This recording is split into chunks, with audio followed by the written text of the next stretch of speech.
Hello there. Welcome back to the NativShark podcast. The following is a conversation between Caleb and Kevin.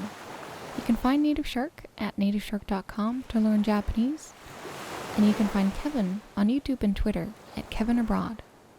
He has a great channel about language learning and linguistics. Hope you enjoy the conversation.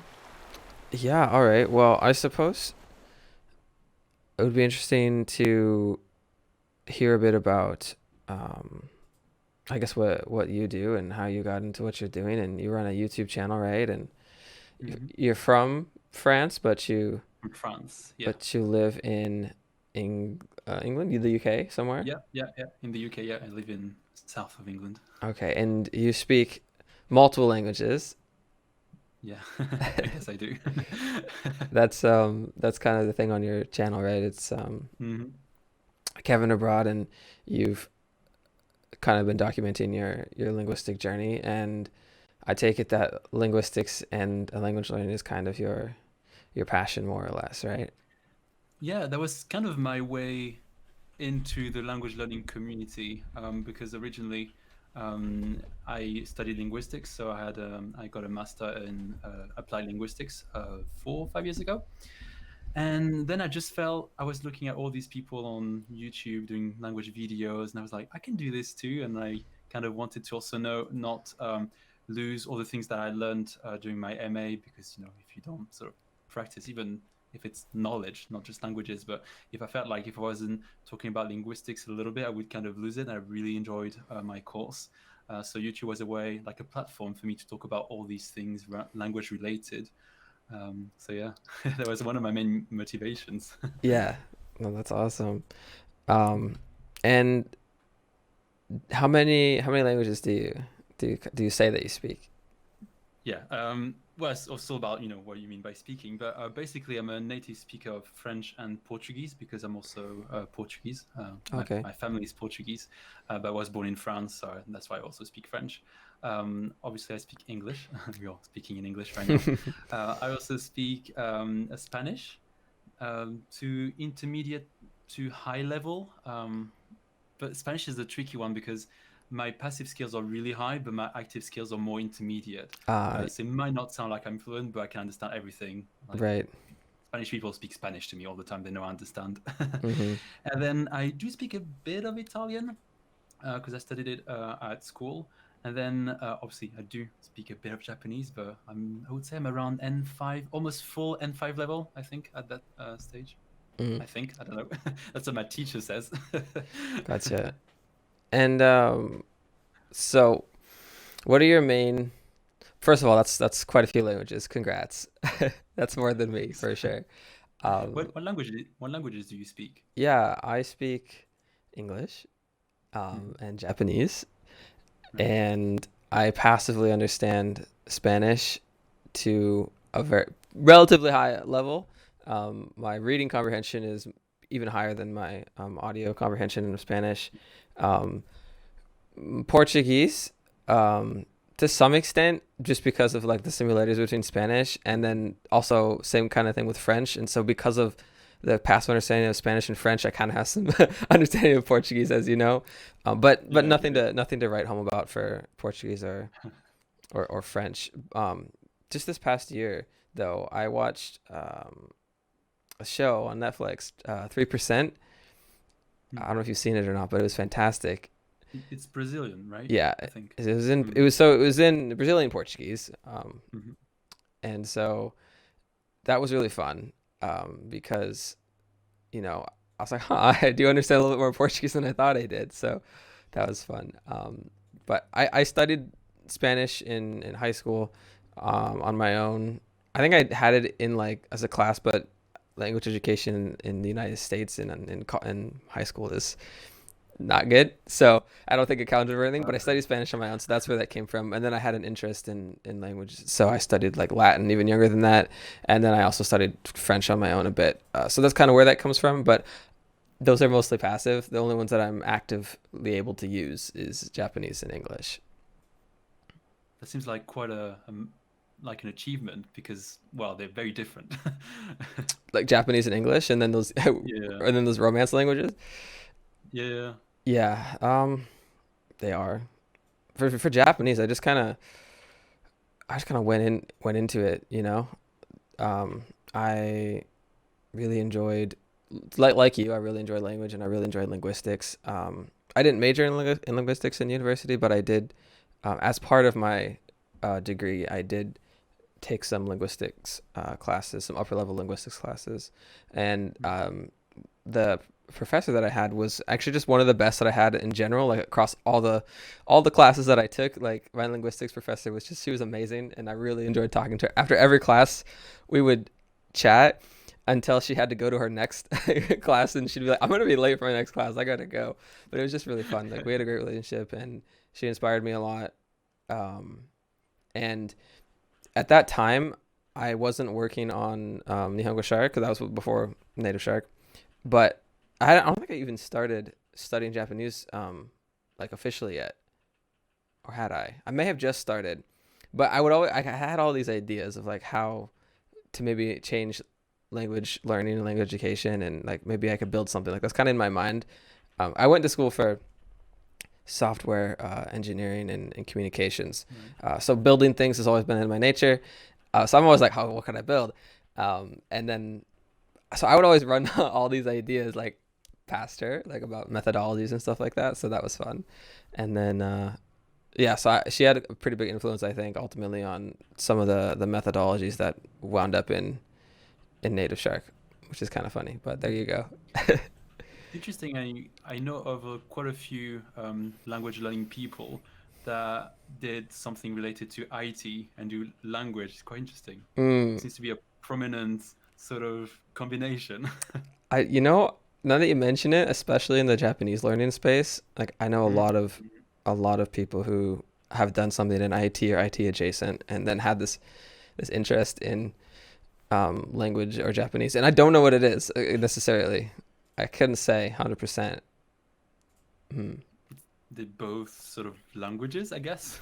I guess they're so like they're very different though, you know. But there is the You don't speak idea, them. yeah, there's the idea of like syntax and understanding how to put together, you know, phrases, right? Like there's the concept of syntax and phrases inside of programming languages, just like there is in you know, human languages.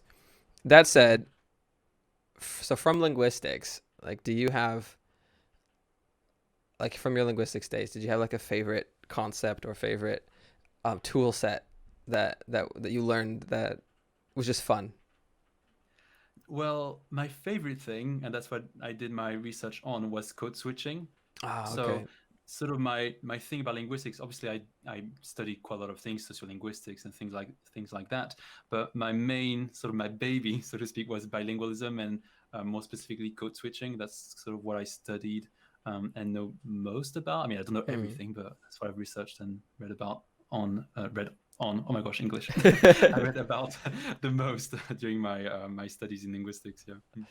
Gotcha. Yeah, that's cool. Bilingualism, multilingualism was the thing that I was also like most interested in. And in another life, I would have actually just studied linguistics Feel the in, same. in university, but alas, I did not. Mm, So I yeah, get you. like where is your, you know, since the way in which we ran into each other was through Japanese, and that's one of the languages that you're Mhm. actively learning right now, right? Yeah, yeah. Mhm. Um, yeah, how's that going for you? Well, it's going well. Actually, on my channel, I do document a lot of my progress with Japanese in particular. Mm-hmm. And I remember that like the main thing that I take away from the last 2 months with Japanese is the fact that I started doing online lessons on italki Mm. in particular. And I felt because at first, I mean, I knew some Japanese. Obviously, I'd studied quite a bit, using Anki and learning using the guide that you provided in your website for learning kanji with the Heisig method. Mm-hmm. And then before that, obviously, I didn't have hadn't done a lot of speaking, and I was kind of I knew some stuff, but I needed to put it into practice. And then with that talkie, I did conversation classes, which was crazy because I have had like such a low level of Japanese. I'm surprised I could have any conversation for so long as 45 minutes, you know. Yeah. And then I also have another teacher. I call her my grammar teacher mostly. And yeah, it was nice to have someone to guide you. And I feel like I made a lot of progress because I speak a lot. I still make lots of mistakes, and I'm sure there's lots of room for practice yet still. But it's just been great. I love it. I love the Hmm. lessons because in real life I'm also a teacher, and it's nice to be able to sit back and not have to be active. I mean, I am active, but you don't have to plan the lesson. Yeah. It's kind of more relaxing. Gotcha. So what do you find as, I mean, first off, that's great that you're using spoken lessons, because those are always could be really rewarding, and often people are afraid of them. But of course, someone like yourself that's learned many languages, you're kind of like, oh, this is probably not so bad. But that's great. More people should get tutoring when they're able to, when they can. But don't get me wrong, it's still very stressful for me sometimes Oh, to okay. do lessons. I got you. You Well, at the just beginning, now obviously I'm used to it, it's a routine. okay. But the first time I was like, oh my god, what happens in conversation classes? Because Okay. I do conversation classes as well for a living, but I don't know how the others do. Like, what do they expect from me? Is it going to be hard? Am I going to be so confused all the time? But it went fine. It was confusing at times, but it went fine. It's all Yeah, good. that's just how it is. Um, okay, so on that note, then, what do you feel like the most difficult part of Japanese is, coming from Western languages, going into Roll drums, kanji. that's what I thought she would say. Yeah, that's what a lot of people say. What about them specifically? Like, where do you feel like you get hung up on it?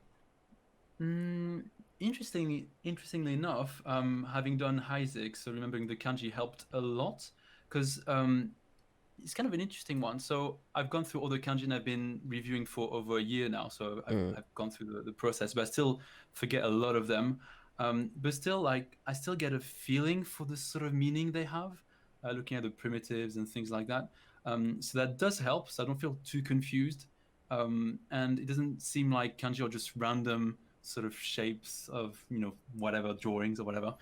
They actually look like they make sense. And I've seen, and all the kanji I see in text, I've seen them before already.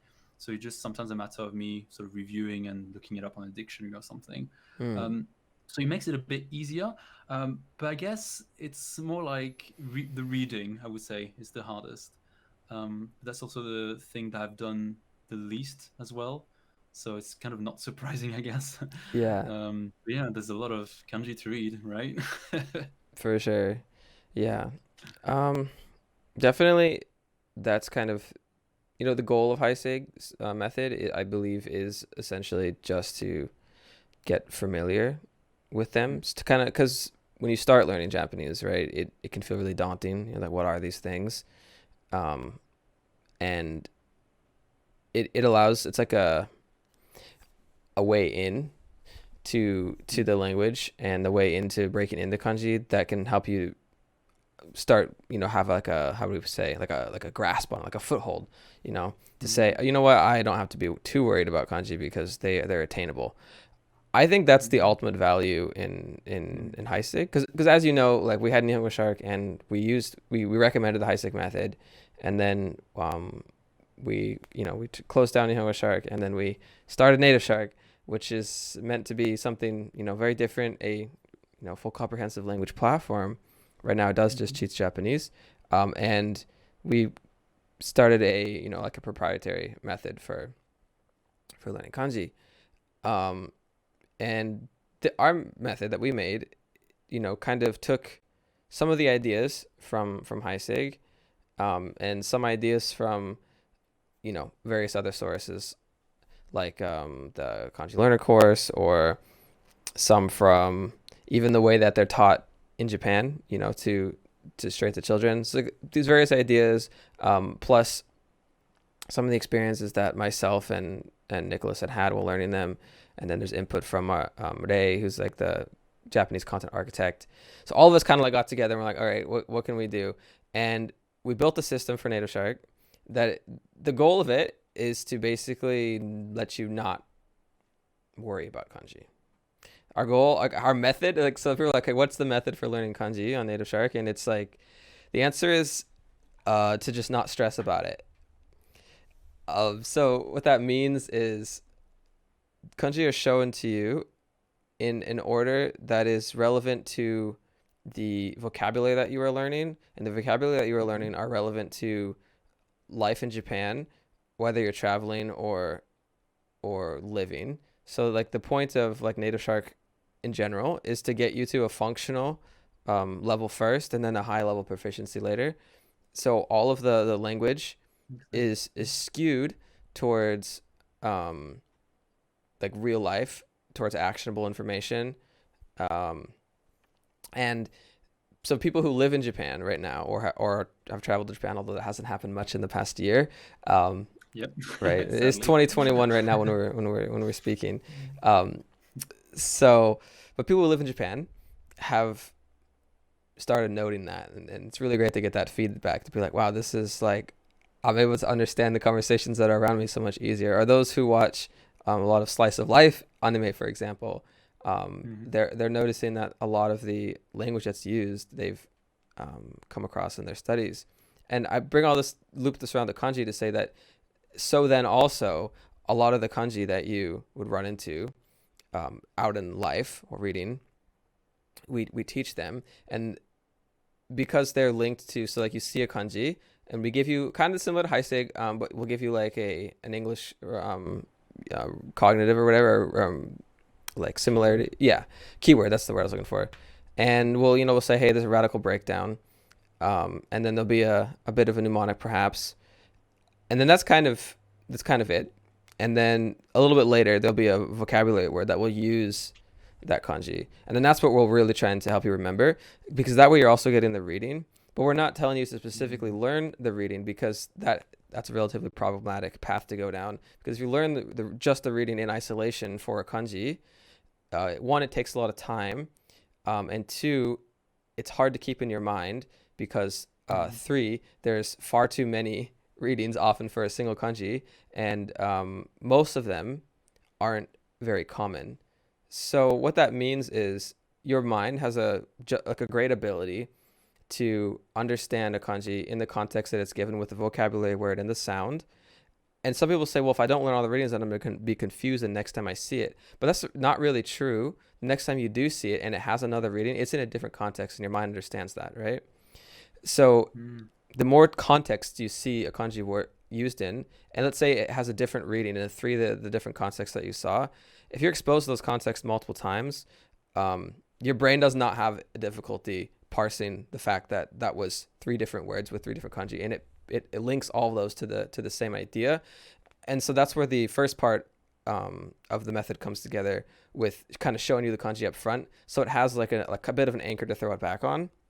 That said, we always encourage people to not get stressed, not get worried about their kanji flashcards, which is to say, if you don't remember a kanji perfectly, like when it's the kanji in isolation, like just click in our case, we have a frown face, a meh face, and a smile face. Those are the 3 options. We switch them to being emojis instead of words or numbers, because we found that it was much faster for students to be able to choose which one. It like brought down the average like mental processing time by quite a bit, actually. I can't remember the exact speed statistics, but yeah. So that's a tangent, but so I'll finish up what I'll say about kanji. But so you pick one of those 3 emojis, but in the case of kanji specifically, we say, if you're feeling worried about kanji, that means you should probably just click the meh face or the smile face, and pretty much never click the frown face, because you're going to get caught in a loop of feeling like you're forgetting kanji all the time, when really you're not.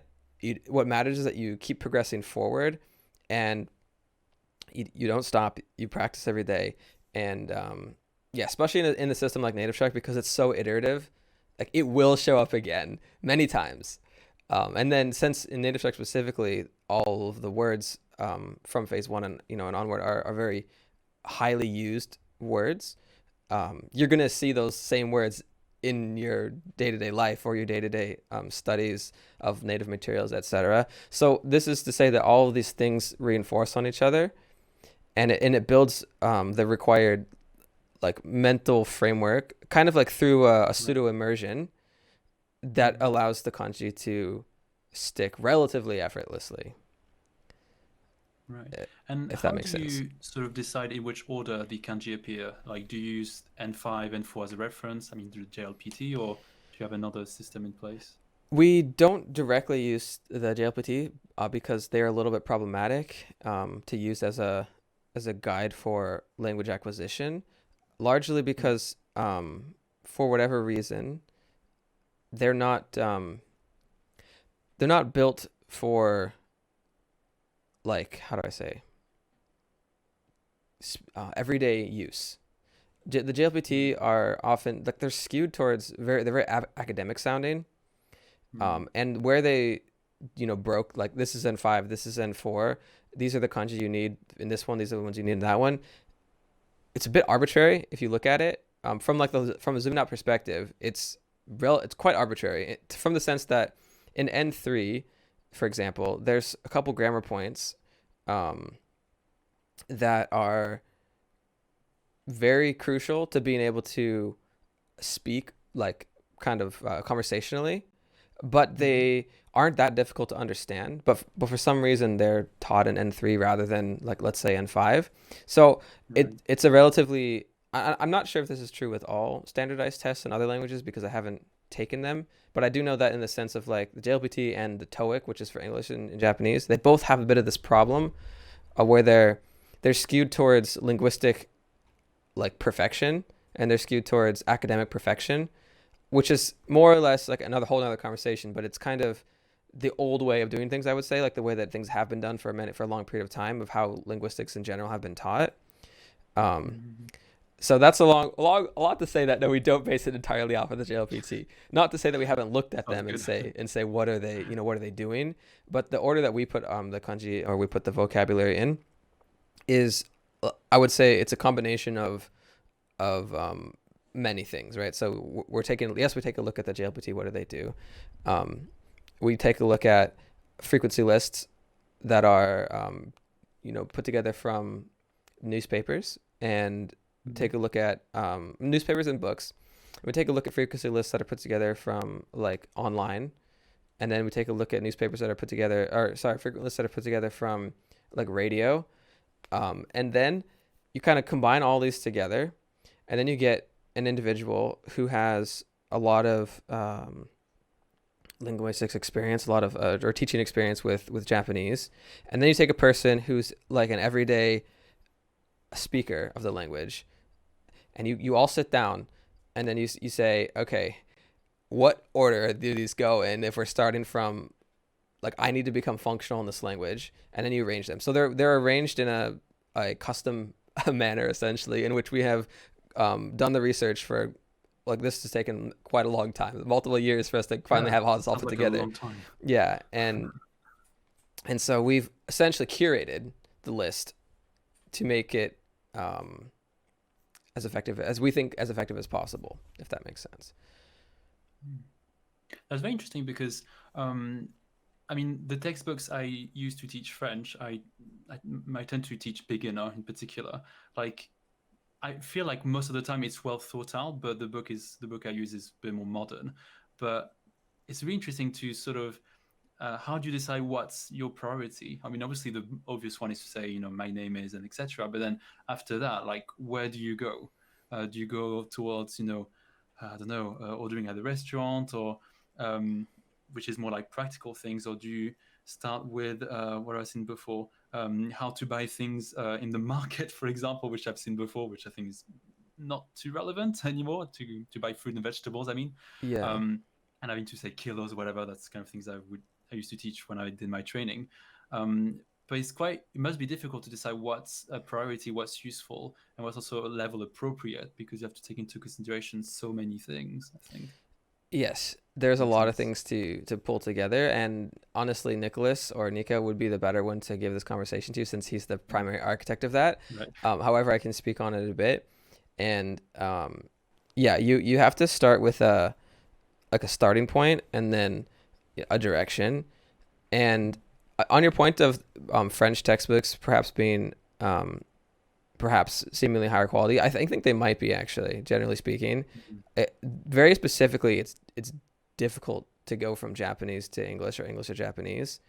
And so the resources there are often relatively far behind what you might find for English to Spanish, or Spanish to English, French to English, English to French. A lot of those resources are significantly better, one could say, or easier to actually gain a functional level from, because there's so much like similarity between the languages, like especially between French and English. I mean, there's a lot of differences, but at the same time, like English has like 30% of the language is French derivative. Pretty much. So it's, there are some false friends, but for the majority of those words, it's just like pronounce it differently, but the meaning is the same a lot of the times.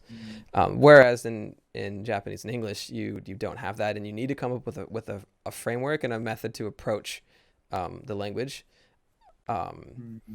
Okay, so you come at it from a starting point, and to come up with a starting point, that is relatively difficult. But in our sense, the method that we use is we've named it C and CII, Contextual Iterative Immersion. So the concept is you start with like a base piece of information, and then you add another piece of information. Now you have two pieces of information, and then you add a third piece, and now you can use these three pieces and you can arrange them in three different ways, and you start building the language contextually. So contextually means you put it in the context of a situation. Iteratively means it's one piece at a time, and then immersion means it's always done in Japanese, and it's done naturally. So we won't use slowed down audio, or we won't use like teacher speak, or these kinds of things. Like the audio that will be used will be a recording of what someone would sound like if you said hi to them on the street, for example. Or it's more like natural speech, basically. Right, like what we're doing now. It's at this rate. It's not slowed down, if that makes sense. So you know what I mean? Like a lot of educational resources will go really in on making sure that audio is really slow and very crisp and very proper sounding. They choose the words carefully as well. Correct. Whereas we'll record someone. We have a group of voice actors that we work with, and we always tell them, if you wouldn't say it like this to your roommate, then re-record it. So it's like, make sure that it sounds very, very natural. So that's kind of the approach. So right now, the way that phase 1 works is the base point, the starting point is, I want to be able to travel in Japan and I don't know any Japanese. So that's the base starting point at the moment. We're going to be changing that in the future. We're going to rearrange it a little bit. Though the base starting point, like scene, isn't necessarily fully decided yet for the future one. But for now, the entry into the language is, I'm gonna go travel to Japan. And so the first word that we teach you is sumimasen, which I'm sorry, excuse me, all these kind of things. It's got way more uses than that, but it's right. It's an incredibly useful word. It's, if you're just gonna get into the language, you only knew one word, that would be probably the best one to learn. And you say that to someone and they kind of laugh because they know it's true, right? Like if you've been to Japan or you studied for any amount of time, like you know how common this word is, you know how much it can be used. I confirm. Yeah. So that's kind of the approach. And then we kind of go through some different scenes, like, like you said, you're going to order some food. So we're going to teach you about that. You're going to get a taxi. We're going to teach you about that. So we kind of go through what are some of the common things that you would be doing to survive in Japan, as if you were to take like a 3-week trip or something like that. That's the starting point right now. And that's the introduction. It gets you in. That's like the first 20 or so units. After that, we start breaking down the language more specifically into its parts. So we teach you kanji, and we say, this is how kanji are used. There's a little history lesson on it first.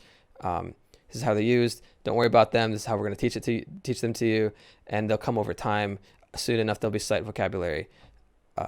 We try to really help people understand that we don't need to think of kanji as something entirely separate from Japanese. It's just like reading an alphabet, and that's what it starts to feel like over time, the more you get exposed to it.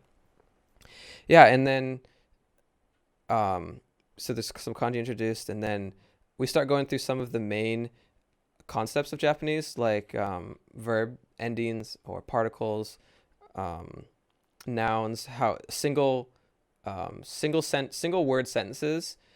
We take these concepts, and if you look, so take like a sentence. Like imagine I just said the sentence that I just said, which was imagine I just said the sentence that I just said. If we took that, what are all the words that I would need to understand in English to be able to do that, to say that? So there's the word part of it, and then what grammar would I need to understand?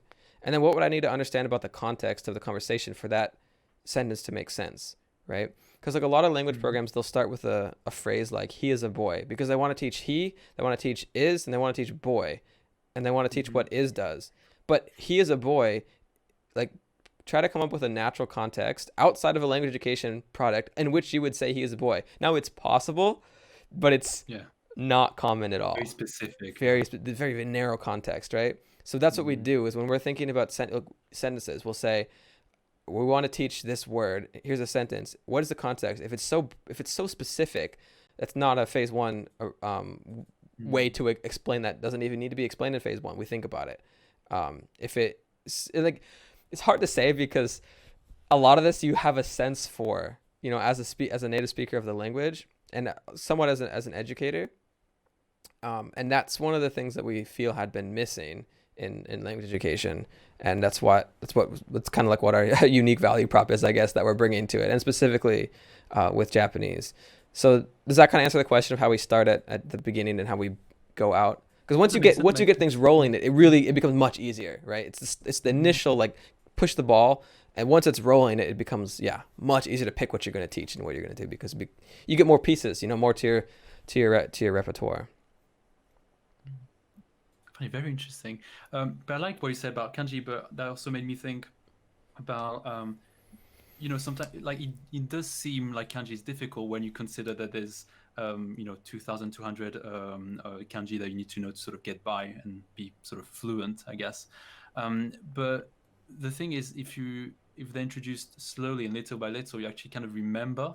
Yeah. So it's all about, encountering them little by little. Not obviously you don't learn like hundreds of kanji in one go, Right. You recognize basic kanji, then, and also you're talking about the reading and how it can seem confusing to deal with different readings, but actually, as you said, context does help. Like for example, a basic kanji like the person kanji, like hito, jin, like you kind of know how to pronounce it because you're used to seeing them in specific contexts. Right. Like you would never say like America hito, for example. Correct. Like correct. You just never say that. So like I mean, I'm a beginner still, but I imagine that's kind of the principle with other kanji, like the context and how what kind of words I guess they're associated with, I suppose. 100%. Yeah, it's really interesting, right? The more you study, the more context you get, you do start to pick up on things like that. Even if no one tells you, you start to know that, like, if hito is in the front of a word and the next word is another kanji and it's a 2 kanji word,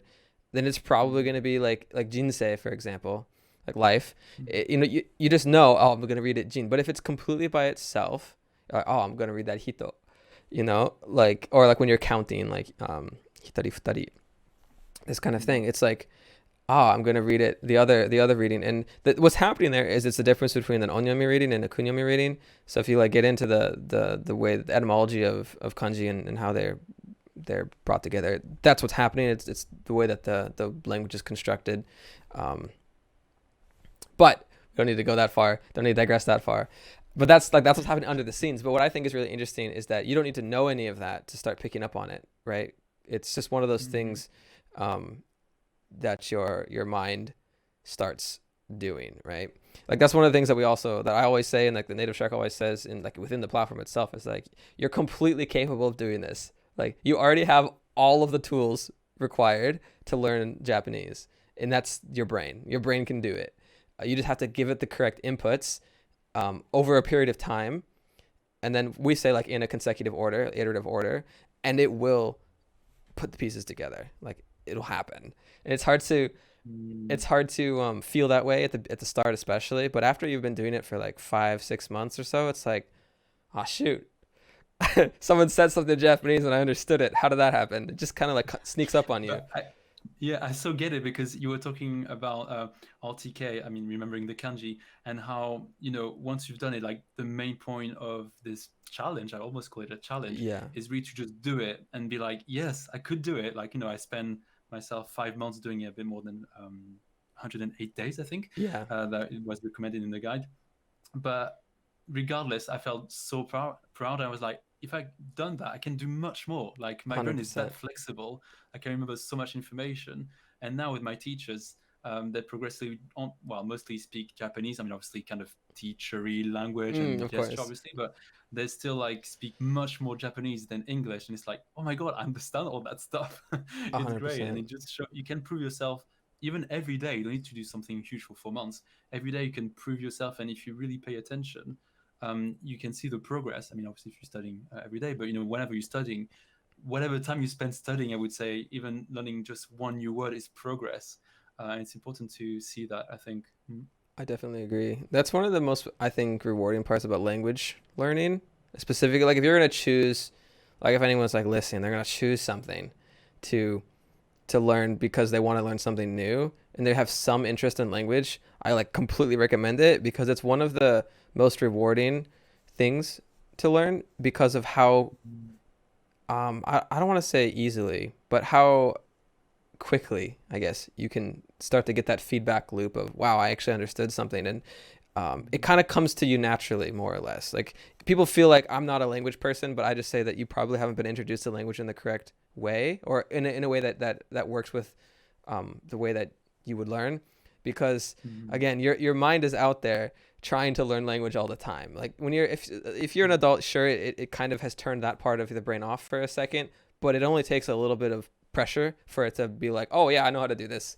So it's really rewarding. Yeah, you're definitely right. And that's huge, I think. I think for success in language learning, how you feel mentally is more than half of the battle, for sure. Yeah, for sure. Yeah, I really firmly believe that our brains are our best friend, but can also be our worst enemy. And I Yeah. think it all comes down to your mindset.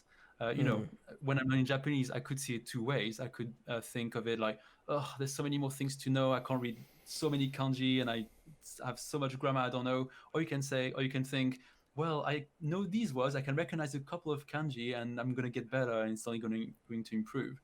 And I think that's maybe why I think some people just kind of feel a bit down about languages, like they're like, oh, it's too hard. But actually, they forget to focus on the positive aspects and see Mm. what they've actually achieved. And that's always what I try to encourage my students to do. Like they might struggle, you still are improving, Yes. but you've done so much already. Mm. Yeah, that's good. I like that. Definitely have to, keep that positivity going and frame things mentally, as you're going.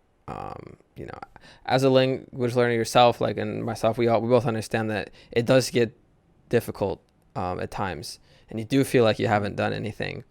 But it's yeah, like you said, it's really good to take the time and view things in perspective, view things in context, in the context of your own studies, and see, okay, I have learned something, and then you get encouraged, and then you keep going.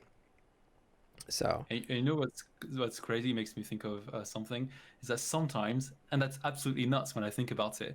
But I've studied English before coming to England 8 years ago, so I've been here for 8 years. Before that, I had a degree in English, so I did lots of English, and I still sometimes think my English is not good enough, and it's absolutely nuts because, like, obviously I speak it fluently, but like what I'm trying to say is that sometimes your brain will take you to dark places, so to speak. yes, Like feel negative about you, and that's regardless of your level. It's really not about your level. Even yeah, me, an advanced speaker of English, I'll think sometimes, oh, I feel like I should know that word. Or like, I don't know that word. I still have so much to learn. I'm like, yeah, but I've achieved so much. right, a hundred So it's really percent. not about the level. Yeah. Yeah. Well, I mean, and Yeah. your English is great, and you have like your pronunciation. It sounds quite English. Okay, Occasionally, fair enough. I'll hear some like a little bit of French slip through, a little bit of French pronunciation. But for the most part, French happens sometimes. yeah, for the most part, I'm really impressed. You've done a good job with, um, yeah, accent training. Is that something you worked on specifically?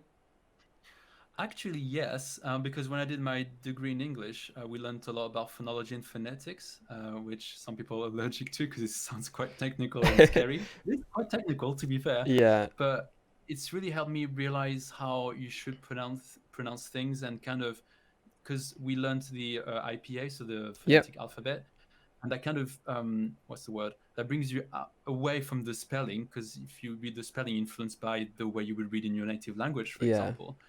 If I give you an example, I could say, so the word grammar, for example, Mm-hmm. I could be influenced as a native speaker of French to say grammar, but actually it's more like grammar. It's like a schwa, what Yeah, we it's called call the schwa schwa. Yeah, sound. it's called the And schwa. all these details, I think, allow me to be more specific and have a more specific pronunciation. I mean, I still have an accent, but my pronunciation, I think, I'm happy about my pronunciation.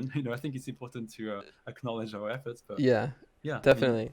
it's fascinating. I think phonology, I love it. That's okay. So like that's honestly what I thought. Like I could tell it sounded like you would put some effort into, understanding phonology, phonetics, stuff like that. So congrats, good job.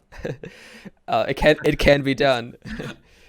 Yeah, It can be done. Yeah. with Japanese, it's great because once you learn hiragana, you don't have to worry about you know like English or something or another language getting in the way of how you pronounce words, or at least how you read them. Your natural tendency to the way that you pronounce the words is still going to get in the way. Like you still do have to work on it, but at least you don't also have the spelling to throw you off like you do with like French and English, which is why it's so great to abstract to IPA with French and English and Spanish, but with Japanese it is a phonetic alphabet, so you don't have to abstract. I mean, you could, but you don't have to once you learned how to pronounce the base 46 characters. You're kind of good to go, which is really great. Yeah, because you're not influenced by the writing, as in the Romaji, for example. Yeah, that's true. I didn't Correct. think about that. Yeah, which is like why with NativShark we immediately, I don't think there's any romaji at all after you like learn them. There might be in some of the initial travel ones. There might be some romaji, but yeah, we immediately right away we get people to be like, all right, let's learn this kana, because the rest of the program's not going to use it. Don't worry about it. And it's very doable as well. 100%. That's another one of those like kind of easy wins too that you can feel really good about. It doesn't take much time to learn them, and then you feel really cool because now you can read Japanese.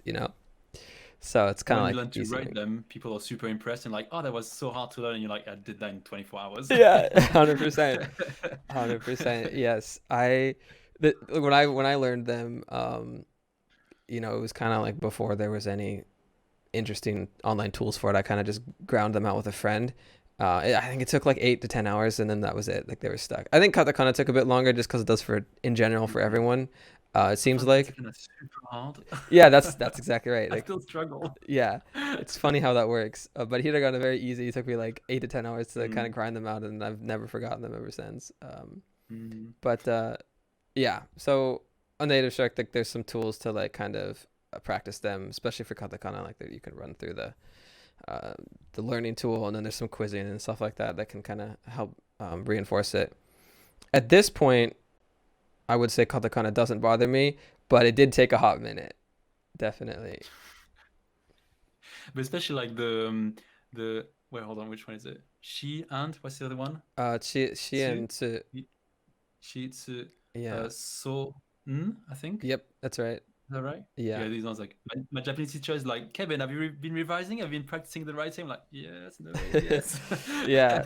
And is It's this the so line, tricky. and so has the single line in it, and then tsu and Yeah. she have like Then the the smile stroke. face. Yeah. Yeah.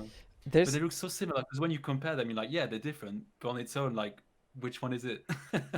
there's a video that Chie put on the NativShark YouTube channel that was like a clever sort of trick to remembering it that works for some people. I can't remember what it is now because I didn't use it, but look that up. I'll have to check it Yeah, out. take a look. Maybe it'll help. Because yeah, there's like some things outside of just comparing them side by side that can kind of clue you into which one is which. Especially if you already know what they are in hiragana, they're actually written the same in the sense that like the strokes are kind of the same between the two. So yeah, That's all I can remember about it. Just I'm gonna butcher it if I go any further. But yeah, look it up. It's a video on our YouTube channel. But yeah, that's kind of the path, and it's kind of how I've learned what I've learned for Japanese, and kind of how we teach with NativShark. And at the moment, the platform has a phase 1 out, and phase 1 of NativShark Japanese is roughly equivalent to 4 to 5 semesters at a university as far as topics covered. So if you were to compare like syllabus, you would see about the first 4 to 5 semesters. And then if you were to compare it to JLPT, it would be through N5 through N4 minus a couple topics, and then all of the kanji that is in N5, all the kanji that's in N4, and all the kanji that's in N3, and then I don't know if we have. There's like because of the way we teach it, there's a bit of a spattering. Some from N2 were pulled down, some from N1 were pulled down, some from N3 were pushed up, just because of like the way that we arrange the content. But generally speaking, if one was to finish,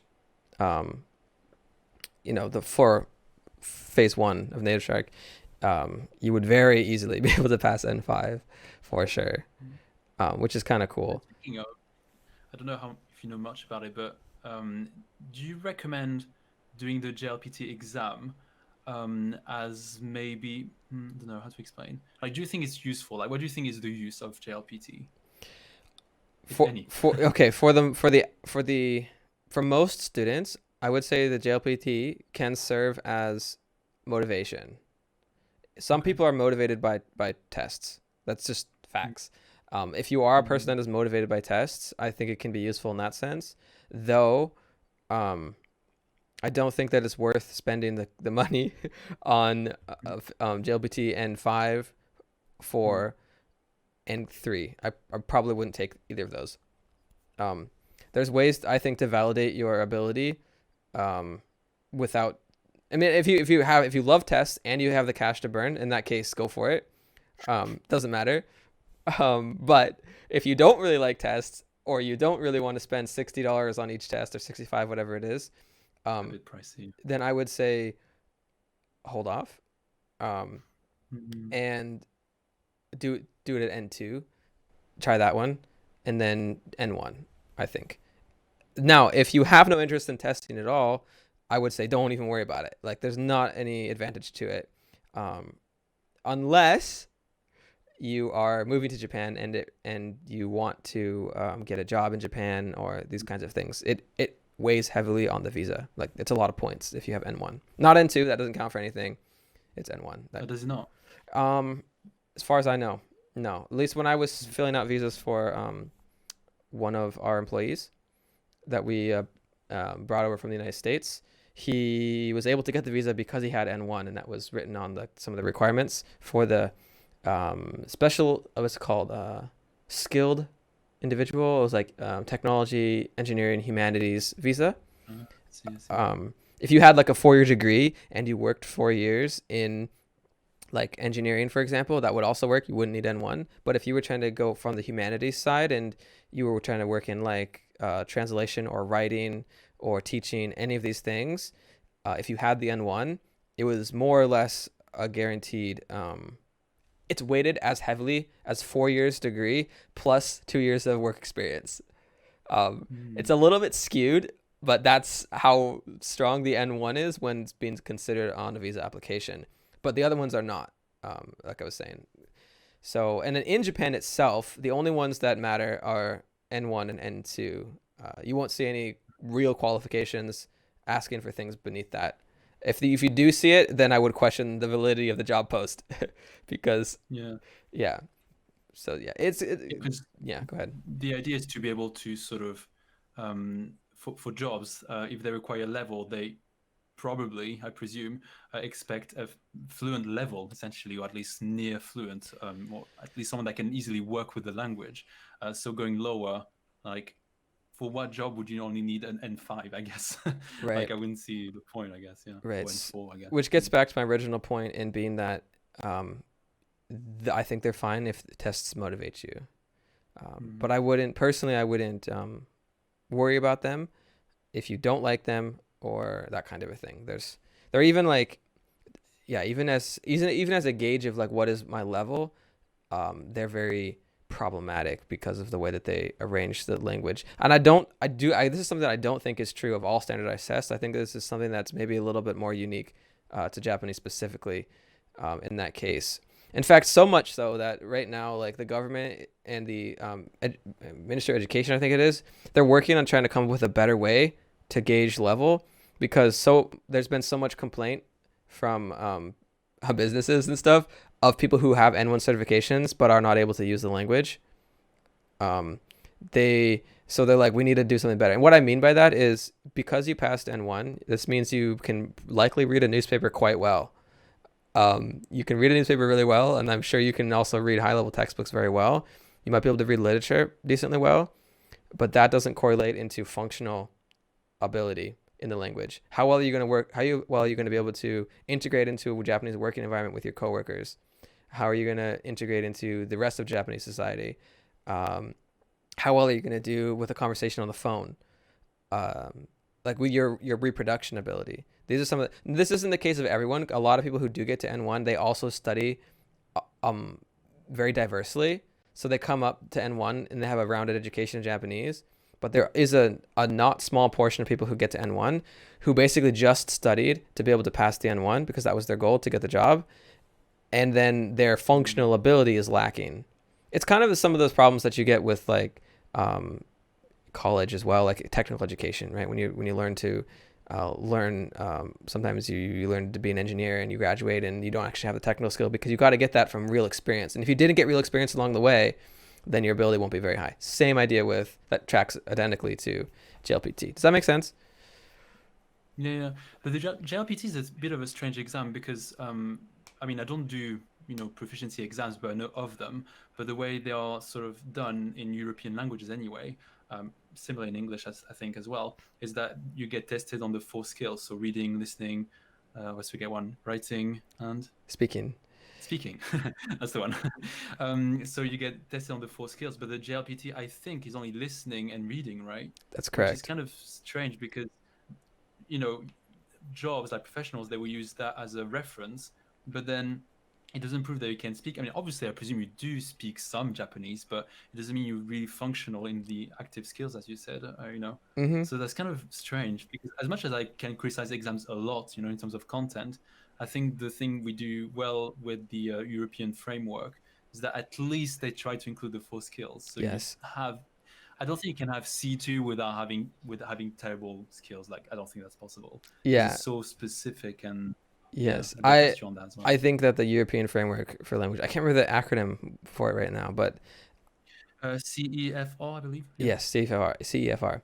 That I believe is a stronger framework than what we see with JLPT, largely because there is no speaking portion. There's listening and reading. That's it. There's no writing and there's no production. That's really what we're saying. It's only comprehension. Which means, like, as we both know, that means that you might be a passive user of the language, right?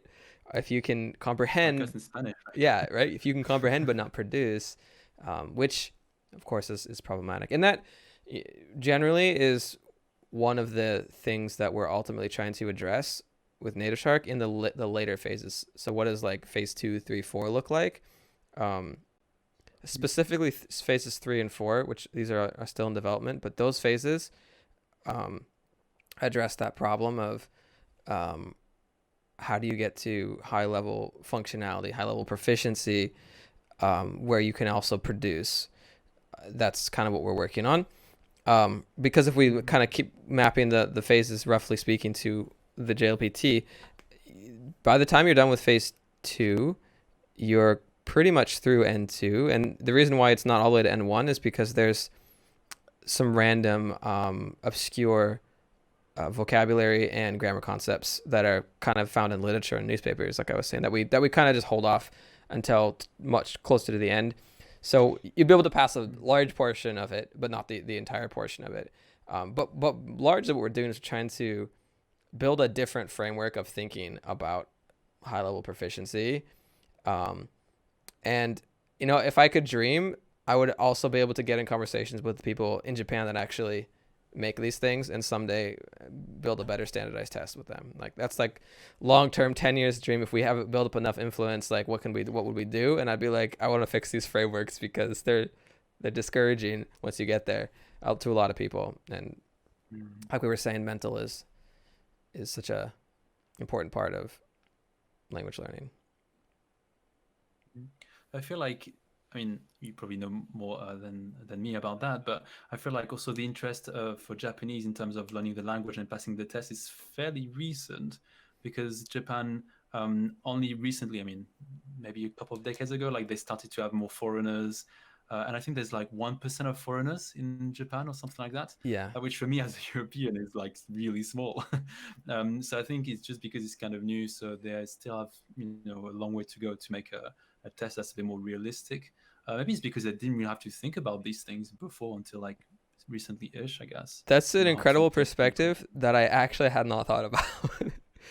Oh. I had not thought about that as a reason why. I was like, why is it so bad? But you're actually right, and I hadn't thought about that. Like the European languages have been working for decades, one might even say hundreds, centuries, to be able to teach each other their languages.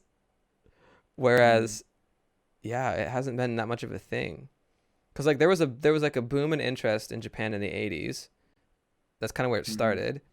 And then it started to die off in the 90s, which is when the JLPT was founded, I believe. I want to say it was 97, but I might be wrong on that number. And then interest has started picking up immensely since around 2008. And then 2000, I think it was 2013 was like the year that interest in Japan globally exploded, just off the charts. And then the tourism followed that, and it became like before 2020 happened. Japan was predicting 45 million tourists through the country, up from the previous year of 2019, which was 39 million, which, considering the population of the entire country is 120 million people, that's a substantial amount of people to come through the country. That's crazy. So the tourism and the interest in Japan has exploded recently. And so that's a really good point that I just hadn't thought of. Thank you for pointing that out. It was new. That's why. That's why it's not so good. Yeah. But yeah, like the JLPT is very recent then, because 23 years or even 25, even 30 is quite young still. Comparatively speaking, yeah. Yeah, that'll do it. So yeah, I mean, that's cool because that means there's plenty of time to get in there and tinker with things and build better systems and stuff. Like I'm always like, by nature I'm pro technology, can solve problems.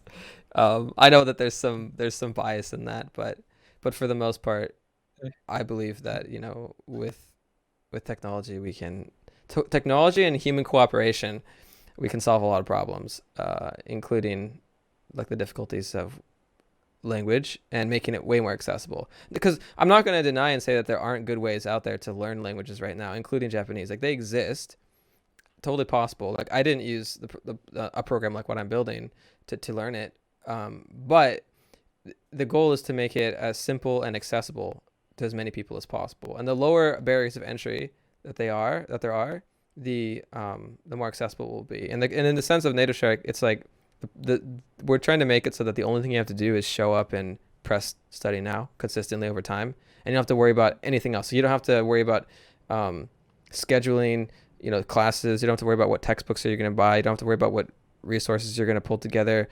Where am I going to go on the internet? Like, what am I going to find? How am I going to put this to get like into a package myself? It's like, oh, don't worry about that. Follow this, and then anything you do on your own is like for free, basically, just for fun. Like, go for it.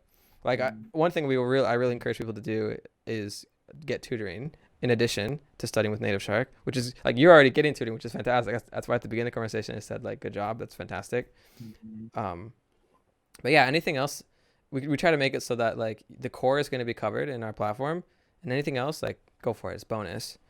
That way, the only barrier to entry of getting high level proficiency in a language is essentially your willingness to commit.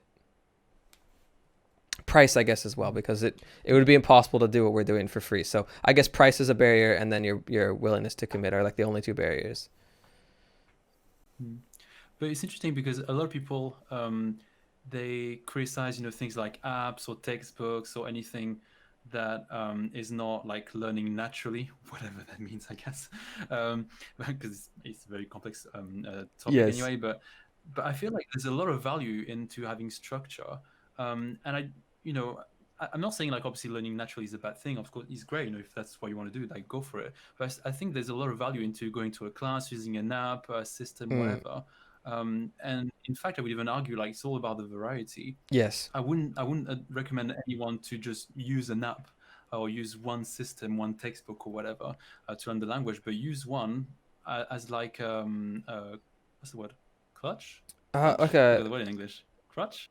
like a starting Something point, or like to a guidepost, help you. or any of these would work. Yeah, like something to help you, like to give you a bit of support, basically. Yeah. And I think it's good. I mean, I recommend everyone to use, first of all, anything you want, but Yeah. using lots of different things is great, I think.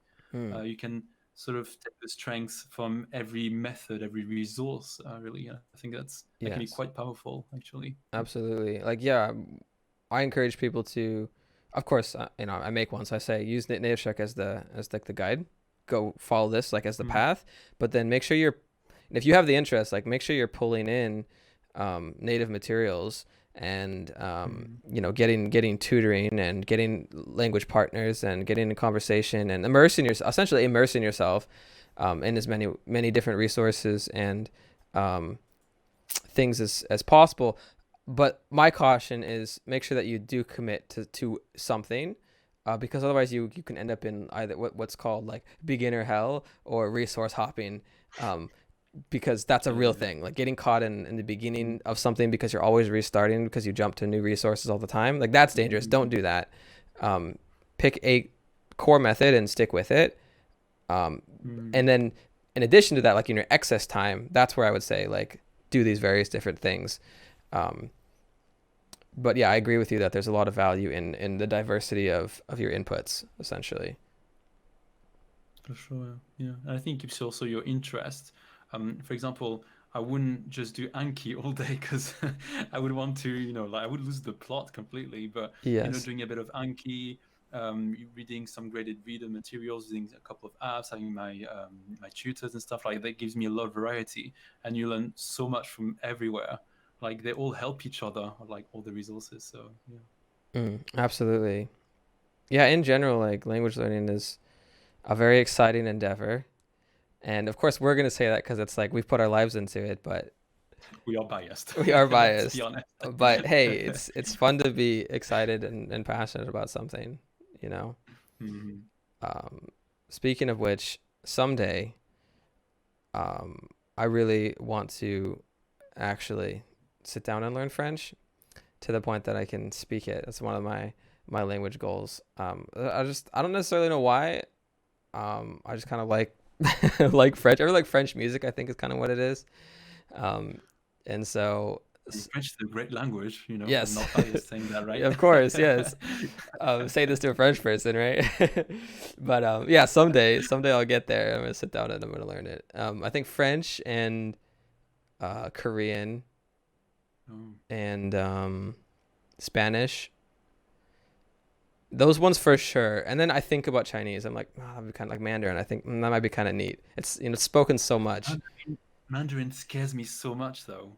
Really? Because it's interesting because like people that don't know much about Asian languages, they're like, "Oh, is it similar?" I'm like, "No, it's so different." Yeah, completely Like, the different. pronunciation compared to Japanese is like hell for me. Like it's so hard. That's crazy. Yeah. It's really scary because Japanese pronunciation is not really difficult except for maybe a couple of sounds, if that. But Right. like Chinese is whoa. Yes, I hear you. And that's why I'm like, I'm on the fence. Like, I want to learn Mandarin because it's spoken so much and it'd be kind of fun, like, to pull it off. I feel like to be like, yes, I can actually speak Mandarin. But You'd be a badass. Exactly, right? So I'll leave that one like on the edge of the table and I'll think about it. But I'm for sure gonna get Korean and French and Spanish. Um, Korean and Japanese are very similar, interestingly enough. They sound very similar to me sometimes. Like I hear Korean, I'm like, sounds like Japanese, but I have no idea what they're saying. So it's not Japanese. Like they sound really similar to me, but I'm a beginner, obviously. Right? But like, is it syllabic as well, like Japanese, or It is. what is it that's similar to Japanese? I don't Yeah, know. a I can't put my couple finger on things. it. So one, it is syllabic. Um, Mm, and though there are more sounds in Korean than there are in more unique sounds, I should say, in Korean than there are in Japanese. mm, Um, but yeah, it's syllabic, and the big thing is that there is shared vocabulary. Some of the words are the same, so they're just pronounced like with a right. Korean accent or a Japanese accent. Um, Yeah, and that's why. so some of the words are the same, and then the grammar structure is, I want to say, identical.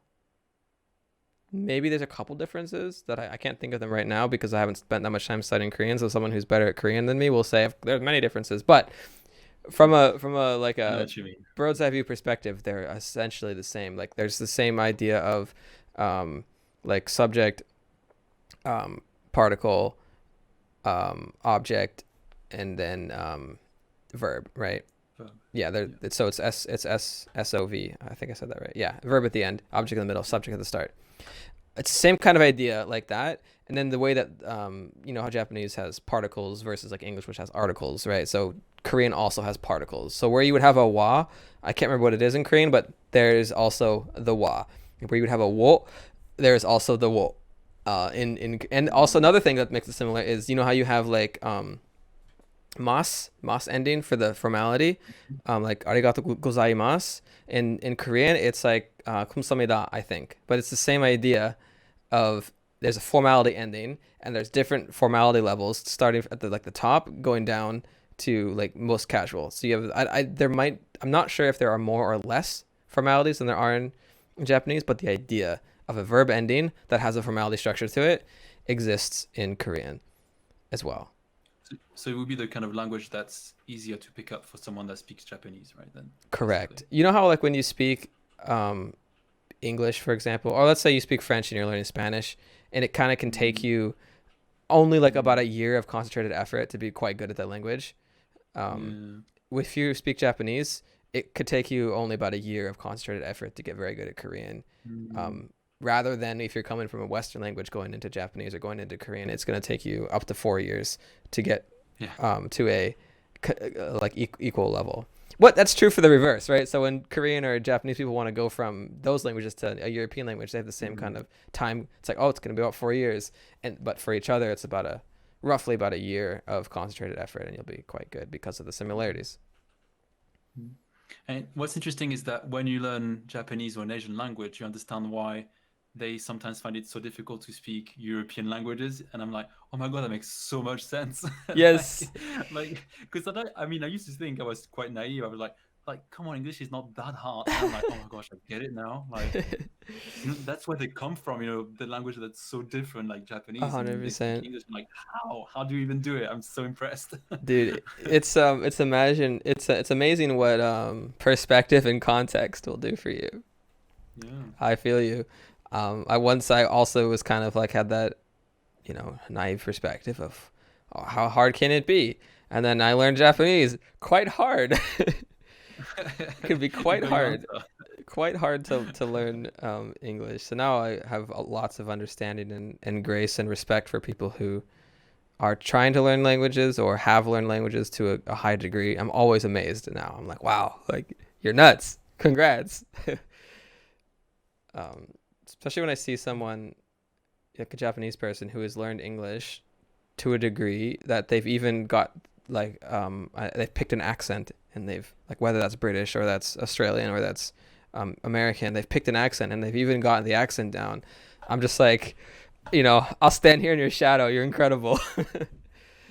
Yeah, because what's interesting is that I used to think that for example, for a Japanese speaker to learn English, it would be as difficult than an English person, an English native, to learn Japanese. But actually, it's not that straightforward. So just in terms of pronunciation, Mm-hmm. it's the idea that English has more phonemes than Japanese. Right. So it's not like it's easy, but the pronunciation is much easier for someone that speaks English or even French, because we have access to more sounds, while Japanese, I think, has fewer sounds available in the language. So that means they have to create many more new sounds than we do when we learn Japanese. Yes. And I was like, oh, that's so fascinating to think about. That's 100% correct. On the NativShark podcast the other day, Nicholas and I were talking about this, and because we do our podcast live. It's like a live show that we do every Wednesday in Japan time, and Right.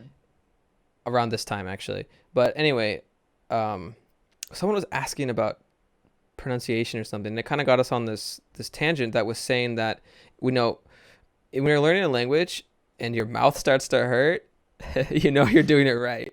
Because it's like you said, it's true. Like you literally have to learn to create new sounds, which means you have to activate new muscles that have never been activated before. You have to train your ear to hear sounds that it has been trying to block out. Because the longer you go in a monolingual environment, the more your brain, because it's always, your mind is always trying to be efficient, right? So it's actively filtering out everything that it thinks isn't speech. Mhm. So you have to untrain that, and then you have to retrain your mouth at the same time. And coming from Japanese to like English, it is more challenging because they don't have by nature as many sounds. At least cognate sounds, overlapping sounds. I don't know what's word I'm trying to use, but overlapping sounds. Yeah.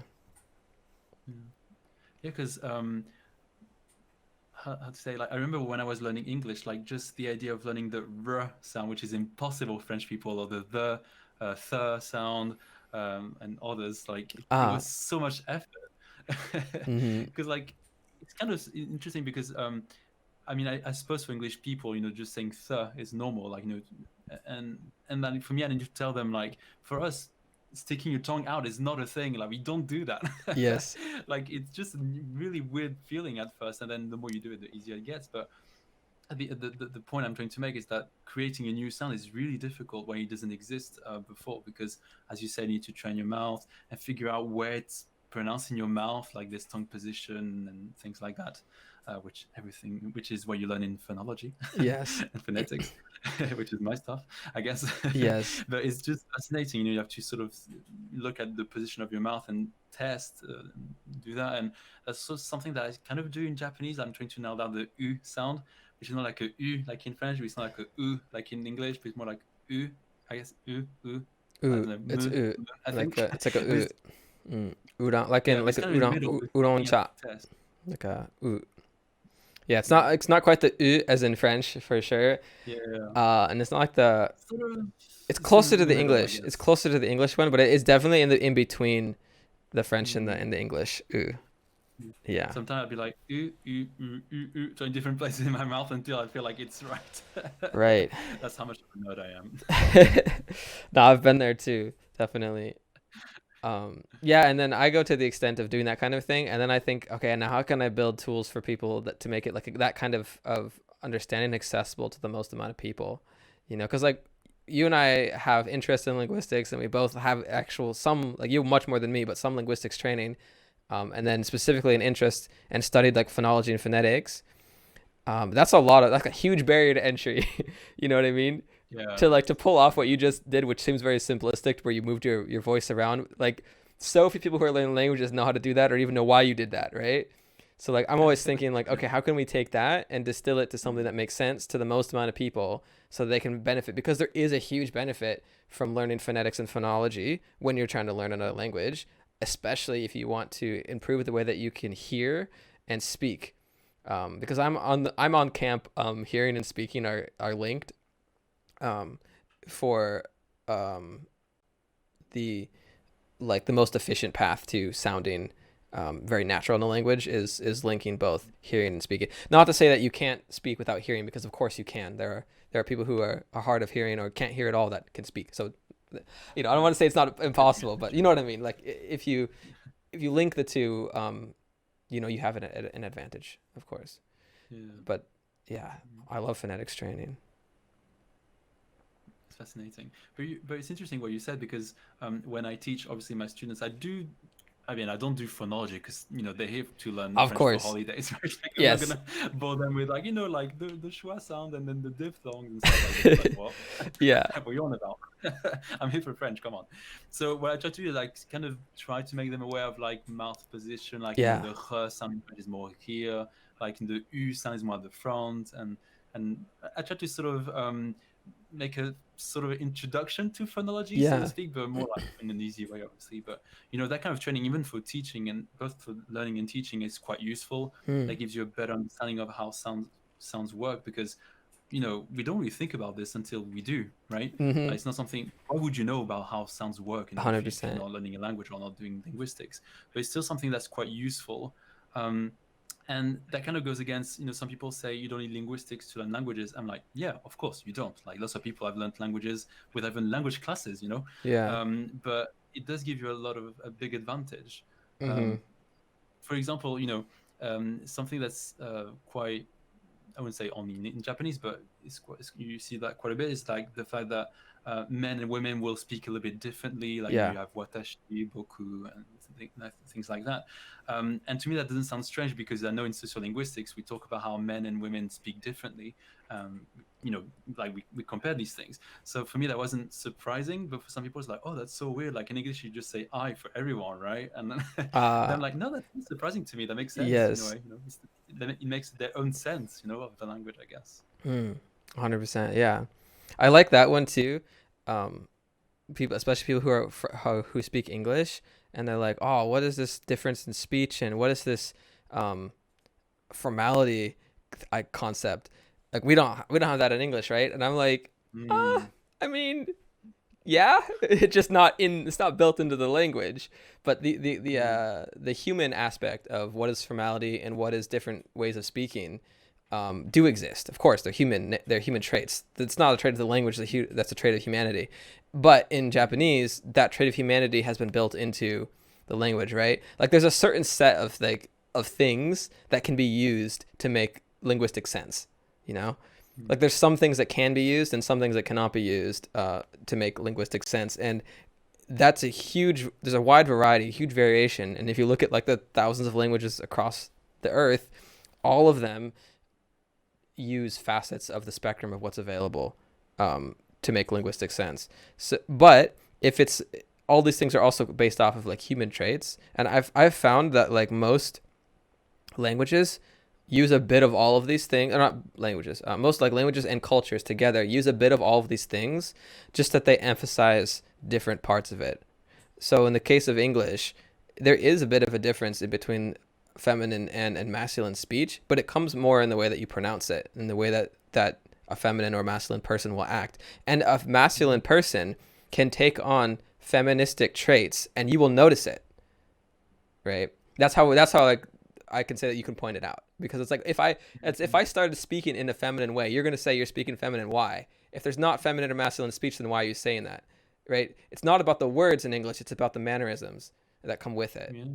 Yeah. It reminds me a bit of I'm not a specialist of that particular theory, but universal grammar by Chomsky. How all languages have these aspects, and then it doesn't mean that they express the same. Obviously, all languages have thousands of different ways to express concepts, but things like negation, asking a question, like they exist in, virtually. There's no absolutes, but they exist in most languages. And it's just about how you express them. But I like it. I like that it's not just about the words, but I like how you said that it can be also the intonation. In English, we like the language is not as gendered as French, for example, but the intonation. Ask someone how to sound like a woman, they will know how to do it. They will change not pitch, but like the voice. Like they'll find ways, because language is gendered just differently, and that's just one concept. There's many different sort of concepts, I might call it. Yeah. I like how you put it, like concepts. That's a good way to put it. There are many different concepts of how that's manifested, but it is manifested in different languages. It just depends. Yeah, I like that you brought up Chomsky's universal grammar idea. Like, I know it's like still a thing that's being actively studied. I don't think anyone has ultimately decided what it is. Really, that makes grammar what it is. But I like that theory. Like I like the ideas around a lot. Like maybe not all of it, but I like kind of like what it's the concept. It's cool. I think it's a bit extreme. It's been criticized, but I think the idea is quite interesting to think about anyway. Yeah. It's influenced a lot linguistics, obviously. I think there's, an emerging 21st century understanding that will come to eventually, and maybe that'll be closer to what it actually is. Like usually every major generation of study progresses upon the previous one, and until we think that we've more or less arrived, and then it's only another 100 years or so before we go back and like, never mind, we didn't actually arrive. But yeah, there definitely are points of criticisms of the theory, but generally speaking, the idea is pretty cool, that it exists, that grammar as a function of the mind is something that I like to think is true. But I mean, I don't know for sure if it is or not, but I'd like to believe that it's because the reason why I say it is like, again, you put in linguistic input into somebody and you give them the rough structure of the language, and then what comes out is that language. So like, where is the grammar part? That's the whole question, right? Where does the grammar part actually happen? I'd like to think that it's like a function of, it's like the syntax processing of our minds, basically, is it can parse grammars, kind of like like a computer would parse different languages. Like, what's the processing part? Like, what's the thing that takes in the input and then crunches the numbers and outputs the result? Like, that's like the processing unit. I like to feel like grammar is like more or less sort of a capital G grammar, I guess I would say, is like the processing unit of the input that comes out or comes in. But I don't know if any of that's necessarily true, and I'm not going to say that it is, but that's kind of like my personal. I hope it's speculating. Yeah, it's my personal speculation. I hope it works that way. But that reminds me of a tweet I wrote the other day, and I was like, I don't know, I was thinking. I think a lot, right? Of course. But I was just thinking to myself, like, it's kind of really cool that as humans we're able to sort of name objects and understand where they are. The concrete world, like this is my computer screen, this is my mic here, and I can sort of understand these things. But how as humans we manage to understand things like freedom, like love, like emotions, like things that you can't touch. I'm like, this is fascinating, and we know where they are, even though we can't nor touch them. But somehow we've managed to understand them. I'm like, whoa, mind blown. Yeah, right? Like, how did we start being able to put words to entire psychological feelings? Because what we did is we put words to chemical processes that our own minds go through. So our minds labeled something that it was experiencing. Okay. How did that happen? Understand what it is as well. Yeah, right. And we all understand what it is. Yeah. Yeah, it's like shared knowledge. It's not like one person knows what love is and then the other one has no clue. Yeah. Like, it's fascinating. Yeah, it's likely, humans are such a communal species, right? Like, so that's a huge aspect to our shared survival and our shared understanding. But still, you're right. That's so interesting. Like, we all know these things. We all do these things. We all feel these things. And then we just put different sounds to it, which when we were talking about phonetics and phonology earlier, reminded me that like the moment in which in my like language, I sometimes like combine like linguistics and language learning in my mind as like the same journey, but I know that they're actually separate and you don't need to have one or the other. But for me, they've kind of always been like, together. But anyway, you made me think of like the moment when I realized that language is literally just sounds. I don't know, it kind of just blew my mind. I know it's so simple, but just like the concept of all of this that exists, this whole thing of speaking, like, and then what became writing from speaking, like all of this thing that feels so like part of us, so human. It's just us manipulating sounds with our muscles. Like, that's all it is. I don't know, it kind of struck me as something crazy. No, yeah, like a language just sounds, like we're just creating random sounds and eventually they made sense and we understand each other. But yeah, they're sounds. That's all they are. Right. That are made by vocal cords and muscles, and in certain ways that, yeah, they started making sense, I guess. It's crazy. That's kind of fascinating. I love that. It's like even wonder like how languages started. Like, was it just people making random sounds and eventually they just copied each other and then that made sense? Like, where does sense come from? I don't know. I mean, I'm sure someone has tried to study this, but we can wildly speculate for a second. Yeah. I think, who knows, like, other animals have certain ways of communication, and some of those are vocalized, and where they have been found that some like will do very specific vocalized patterns. So there's some sort of intelligible communication, speech, if you will. Who knows to what degree? But for example, like dolphins or whales, like specifically, that's a really easy example. But like they do things in a certain frequency repeatedly, and I believe like with whales, like they name each other. I think is what they, at least what the researchers assume to be the case. So this idea of being able to create sounds and then identify a sound to like an object or an idea, I think originated before like human speech did, I feel like. So I think it's probably been this process of like stimulus from the outside world happens, and then an organism processes that stimulus and then tries to react to the stimulus. And so they're like, let's say the stimulus is like, running into a rock, so it's like you ran into a rock and now your brain has to process this is a rock. So like at the base level, it can just know that it needs to avoid like objects that seem solid so it can move around, but then at a certain point there's more than one of these creatures, so they need to communicate to each other, and one person smashed into a rock and that can be dangerous. So how do you communicate to that other creature not to run into that rock? Right. So maybe the first thing that is just like a sound, because like if you have the ability to hear, then there you go. So maybe it's just a single sound, and like that's avoid, and then that becomes like avoid that thing, and then you have a name for that thing. It's a rock. Like this kind of concept. I want to believe that like it iterated and it built off of that, but the base concept is like stimulus and then reaction, and then how do you communicate that to another of the same. That's my wild speculation. That makes sense. That sounds quite plausible. Yeah.